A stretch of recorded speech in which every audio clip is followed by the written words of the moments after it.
Shalom saudara yang terkasih di dalam Tuhan Yesus Kristus. Kembali lagi bersama saya di kanal YouTube Raja Wali Kasih. Sebentar kita hendak merenungkan kebenaran firman Tuhan dengan tema Doaku Kekuatanku. Namun sebelumnya kita akan berdoa terlebih dahulu. Bapa kami yang bertata dalam kerajaan surga yang mulia, kembali lagi kami menghadap hadirat-Mu. Kami ada sebagaimana ada saat ini semua karena berkat kemurahan-Mu, penyertaan-Mu, perlindungan-Mu atas kami. Bila kami sebentar hendak membaca, mendengarkan, merenungkan, serta melakukan apa yang menjadi firman-Mu, Engkau yang mengurapi setiap kami. Dan kami percaya ketika firman-Mu disampaikan, yang sakit Tuhan sudah sembuhkan, yang berbeban berat Tuhan berikan kelegaan, yang bersedih hati Tuhan sudah hiburkan, dan yang berkekurangan Tuhan sudah cukupkan dan buat berlimpah-limpah. Kami percaya firman-Mu ya dan amin. Kami juga percaya firman-Mu pelita bagi kaki kami dan terang bagi jalan kami. Berbicaralah dan kami siap untuk mendengarkan. Dalam berkat nama Tuhan Yesus, haleluya, amin.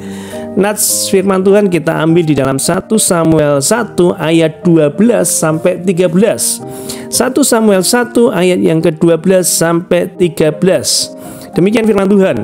Ketika perempuan itu terus-menerus berdoa di hadapan Tuhan, maka Eli mengamat-ngamati mulut perempuan itu, dan karena Hana berkata-kata dalam hatinya dan hanya bibirnya saja bergerak-gerak tetapi suaranya tidak kedengaran, maka Eli menyangka perempuan itu mabuk.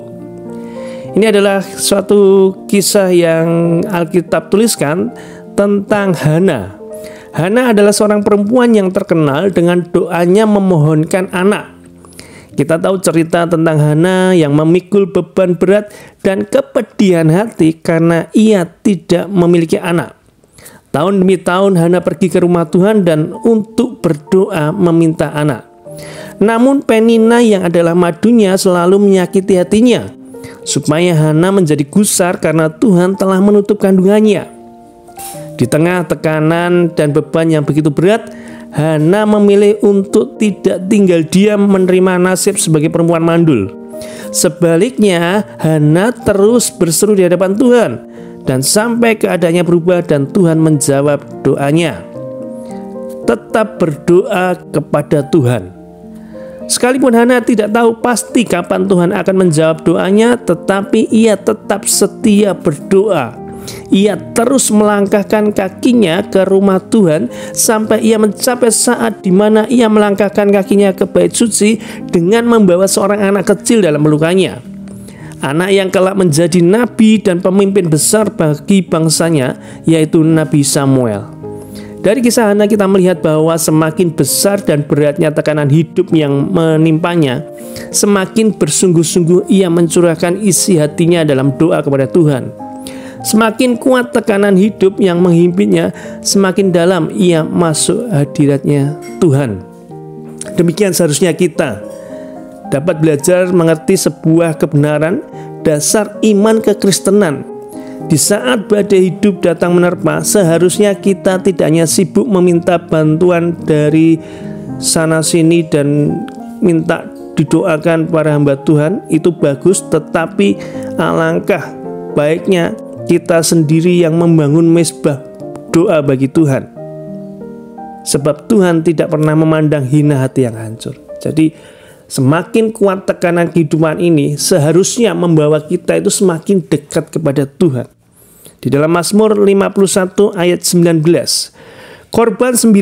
korban sembelihan kepada Allah ialah jiwa yang hancur, hati yang patah dan remuk tidak akan kau pandang hina ya Allah. Jadi seberat apapun masalah saudara, bawalah itu kepada Tuhan. Minta dukungan doa orang lain bagus, minta dukungan doa para hamba Tuhan bagus, tetapi lebih bagus lagi engkau datang sendiri kepada Tuhan dalam doamu. Sebab Tuhan tahu apa yang menjadi permasalahan kehidupanmu. Bukan tidak boleh meminta bantuan doa kepada para hamba Tuhan atau saudara seiman. Namun kita juga perlu menyadari bahwa mereka juga terbatas. Para hamba Tuhan dan rekan seiman hanya mampu menopang dalam doa, karena mereka sendiri juga mempunyai pergumulan secara pribadi. Seperti Imam Eli yang hanya mampu berkata, Allah memberikan kepadamu, Allah akan memberikan kepadamu apa yang kau minta daripadanya. Karena hanya Tuhanlah pembela kehidupan kita.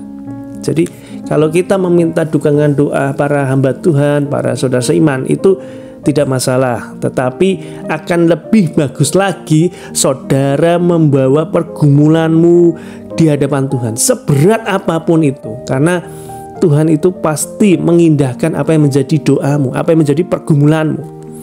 Kita sendiri harus siap berada di garis depan medan pertempuran dan mengerahkan seluruh kekuatan yang tersisa untuk mencari wajah Tuhan.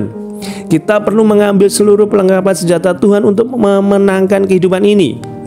Janji kemenangan memang telah Tuhan berikan kepada setiap orang percaya.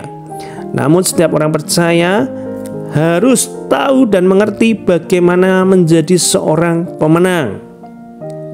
Jadi yang pertama, pelajaran daripada seorang Hana ini adalah tetap setia berdoa kepada Tuhan. Sekeras apapun permasalahannya, sehimpit apapun permasalahan kehidupannya yang menghimpit kehidupan kita, tetap setia berdoa kepada Tuhan. Pelajaran yang kedua dari seorang Hana adalah fokuslah hidup kepada Tuhan dan bukan kepada persoalan.